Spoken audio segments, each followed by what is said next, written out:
90% ሸኔንና ፋኖን ደምስሰን መተናቸዋል። ፊልድ ማርሻል ብርሃኑ ጁላ ለኢትዮጵያ ሕዝብ ሪፖርት ጭምር አረጋግጣለሁ ያሉት መረጃ ነው። አሜሪካ ለኢትዮጵያ የሚሰጠውን አብዛኛውን ድጋፍ አልቀንስም ስትል ይፋ አድርጋለች። አምባሳደሩ አዲስ አበባ ላይ ያረጋገጡትን እንመለከታለን። እንዲሁም ጠቅላይ ሚኒስትር አብይ አህመድ ለመምህራን የገቡትን ቃልም እንዳስሰዋለን። በዚህ ሰዓት የምድራችን አነጋጋሪ የሆነውን የእስራኤልና ኢራን የሚሳኤል ጦርነትም እንቃኘዋለን። ኢራን ወደ ቴል አቪቭ የአጸፋ ምላሽ አስወንጭፋለች።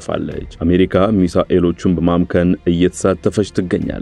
እስራኤል በመላው ዓለም የሚገኙ ኤምባሲዎቿን ዘግታለች። ዝርዝሮቹን በስፋት እንመለስባቸዋለን። እነዚህና ሌሎች ወቅታዊ ጉዳዮችም ተካተዋል። አክብሮታዊ ሰላምታችን በያላችሁበት ይድረስ። የተወደዳችሁ ሸገር ታይፕስ ቤተሰቦች እንዴት ናችሁ? የዕለቱ መረጃ ጥንቅራችን አዳዲስ ክስተቶች ተካተውበት ነው ጀምሯል። በመግቢያችን ላይ ያዳመጣችኋቸውን አበይት ነጥቦች እንደሚከተለው በዝርዝር እንመለከታለን። አብራችሁን ቆዩ።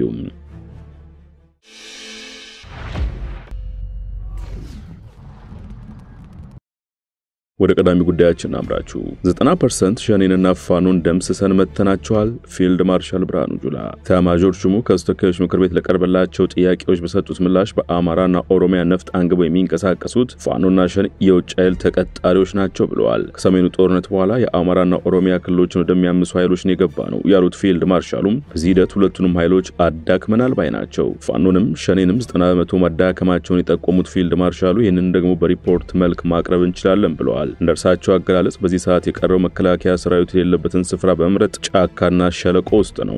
ይህ ኃይል አሁንም ጥቃት ይፈጽማል ሲሉ የገለጹ ሲሆን ቀሪውን ለመለቃቀም ክልሎችን አጠናክረን ራሳቸውን የሚችሉበት መንገድ እናመቻቻለን ሲሉ ጠቁመዋል። ከዚህ ባለፈ አሁን ቀረ ካሉት ኃይል ጠንካራ የሚሉት ሚዲያ ላይ ያለ ነው በማለት እርሱን እኛ መዋጋት አንችልም ሲሉ ጠቅሰዋል። የውጭ ጉዳይን በተመለከተም ስለ ጅቡቲ አብነት አንስተዋል። ጅቡቲ ጋር ችግር የለብንም ያሉ ሲሆን ከሀገሪቷ ጋር አብረን እንሰራለን ሲሉ ተናግረዋል። ከሀገሪቱ ጦር ጋር የመግባቢያ ስምምነት አለን በማለት በሀገሪቱ ደህንነት ዙሪያ በጋራ እንሰራለን ባይ ናቸው። አሁን ባለው ሁኔታ ጅቡቲ መውጫ መግቢያችን ነች በማለት ጅቡቲም ያለ ኢትዮጵያ መኖር ይከብዳታል ሲሉ ነው የጠቆሙት። አንዳንድ ሚዲያዎች ግንኙነታችን በተመለከተ ጥላሸት ቢቀቡም እኛ ግን ሰላም ነን ሲሉ ተናግረዋል።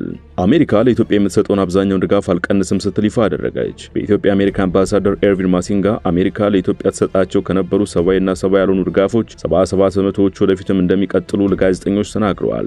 ኤችአይቪ ኤድስን በመከላከልና በመቆጣጠር ረገድ አሜሪካ ለኢትዮጵያ የምትሰጠውን ድጋፍ አጠናክራ እንደምትቀጥል አምባሳደሩ አረጋግጠዋል። አምባሳደር ማሲንጋ አሜሪካ የኢትዮጵያ አነስተኛ አርሶ አደሮች ምርታማነታቸውና ምርታቸውን ለማሳደግ ለሚያደርጉት ጥረት የምትሰጠውን ድጋፍም እንደምትገፋበት ገልጸዋል። ኢትዮጵያ በቀጣዩ የአውሮፓውያኑ ዓመት የዓለም ንግድ ድርጅት አባል ለመሆን ማሰቧም የተጋነነ እቅድ እንደሚመስል የጠቀሱት አምባሳደሩ ሀገሪቱ ድርጅቱ እንድትቀላቀል መንግስት እያደረገ ያለው ጥረት ግን አበረታች መሆኑን አውስተዋል። ኦነግ ሸኔ ወይም የኦሮሞ ነጻነት ሰራዊት በአርሲ የፈጸመው እገታና የመንግስታቱ ድርጅት ሪፖርት የተባበሩት መንግስታት ድርጅት የሰብአዊ ጉዳዮች ማስተባበሪያ ቢሮ የኦሮሞ ነጻነት ሰራዊት ታጣቂዎች ባለፈው ሳምንት ከአርሲ ዞን ጀጁ ወረዳ አግተው ከወሰዷቸው ነዋሪዎች መካከል 11 መለቀቃቸውን አዲስ ባወጣው የሰብአዊ ሁኔታዎች ሪፖርት ገልጧል። ግለሰቦቹ የተለቀቁት መጠኑ ያልታወቀ የማስለቀቂያ ገንዘብ ከከፈሉ በኋላ እንደሆነም ሪፖርቱ አመልክቷል። ሪፖርቱ የኦሮሞ ነጻነት ሰራዊት በቤኒሻንጉል ጉሙዝ ክልል በመተከል ዞን በድባጤ ወረዳ በቡለን ከተማ ግንቦት 29 ቀን በፈጸመው ጥቃት ከተገደሉት 13 ሰዎች መካከል 7ቱም የክልሉ የጸጥታ ኃይል አባላት መሆናቸውንም ጠቅሷል። ታጣቂዎቹ የአንድ ባንክ ስራ አስኪያጅን ጨምሮ 5 ሰዎችን አፍነው መውሰዳቸውንም ሪፖርቱ አመልክቷል።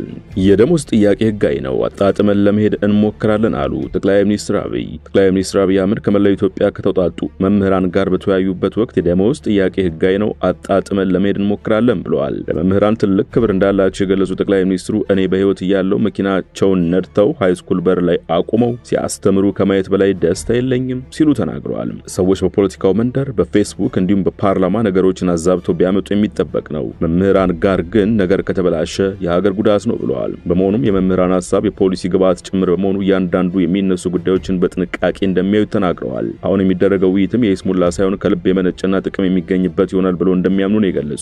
ደሞዝ ቢጨመር ቤት ቢኖር የሰው ልጅ ፍላጎት ገደብ የለውም ያሉት ጠቅላይ ሚኒስትሩም ነገር ግን ለማደግና ለመሻሻል መጓጓት ተገቢ ስለሆነ ሁለቱን አጣጥመው መሄድ እንደሚገባ ገልጸዋል።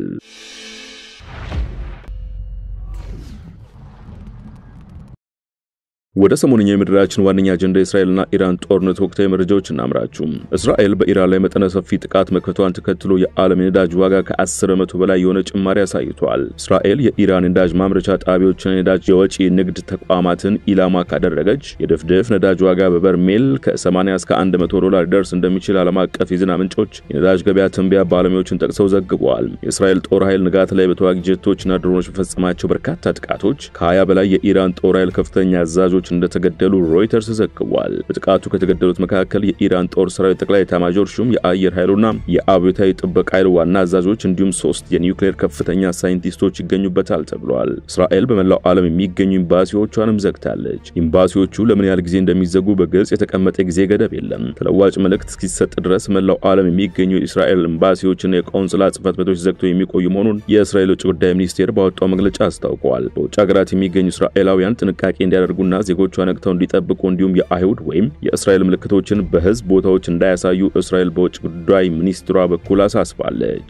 ይህ በእንዲህ እንዳለ ኢራን በእስራኤል ላይ የሚሳኤል ጥቃት በፈጸመችበት ወቅት አሜሪካ ሚሳኤሎችን በማክሸፍ መሳተፏን ከፍተኛ የአሜሪካ ባለስልጣን ገልጿል። ኢራን ትናንት ምሽት በሁለት ዙር በእስራኤል ላይ የሚሳኤል ጥቃት የሰነዘረች ሲሆን የአሜሪካ የአየር ተዋጊዎችና የሚሳኤል አውዳሚ መከላከያ ስርዓቶች ሚሳኤሎቹን በማክሸፍ መሳተፋቸው ተነግሯል። በተጨማሪም አሜሪካ በቀጣናው ያላትን የጦር ሰፈሮች ለመጠበቅ ጦሯን እያጠናከረች መሆኑንና ወደ እስራኤል ማስጠጋት መጀመሯ ተዘግቧል። በተያያዘ ዜና የአሜሪካው ፕሬዝዳንት ዶናልድ ትራምፕ የኢራንና እስራኤልን ጉዳይ በተመለከተ ከደህንነት ኃላፊዎቻቸው ጋር ያደረጉትን ስብሰባ ከደቂቃዎች በፊት አጠናቀዋል። ውይይቱ መጠናቀቁን የገለጸው ዋይት ሃውስ ተጨማሪ መረጃዎችን ከመስጠት ግን ተቆጥቧል። ያም ቢሆን ግን የእስራኤሉ መከላከያ ሚኒስትር እስራኤል ካትዝ ኢራን ቀይ መስመርን አልፋለች ሲሉ ተናግረዋል። የኢራን የተለያዩ ቦታዎች ካጠቃው የእስራኤል ወታደራዊ እርምጃ በኋላ ኢራን ትናንት ማምሻውን በጀመረችው ጥቃት እስካሁን 150 የሚሆኑ ባሊስቲክ ሚሳኤሎችን ወደ እስራኤል አስወንጭፋለች። ሚሳኤሎቹ በእስራኤል የአየር መቃወሚያ ስርዓት ቢመክኑም የተወሰኑት ግን መከላከያውን አልፈው በመዲናዋ ቴልአቪቭ መሃል ላይ ሲያርፉ ተስተውለዋል። በተለያዩ ቴልአቪቭ ቦታዎች ላይ በወደቁት የኢራን ሚሳኤሎች ምክንያት የተነሳውን እሳት ለማጥፋት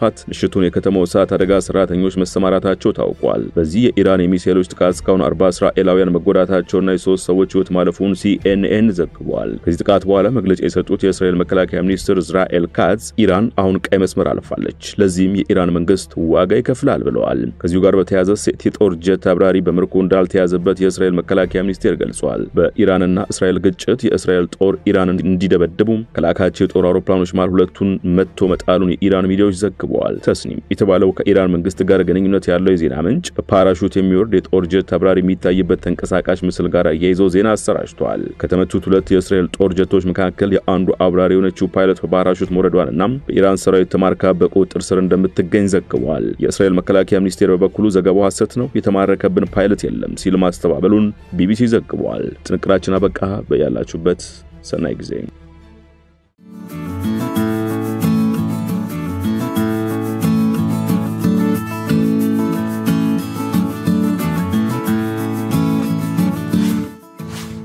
ሸገር ታይምስ ሚዲያን ሰብስክራይብ በማድረግና ደወሉን በመጫን ይከተሉን።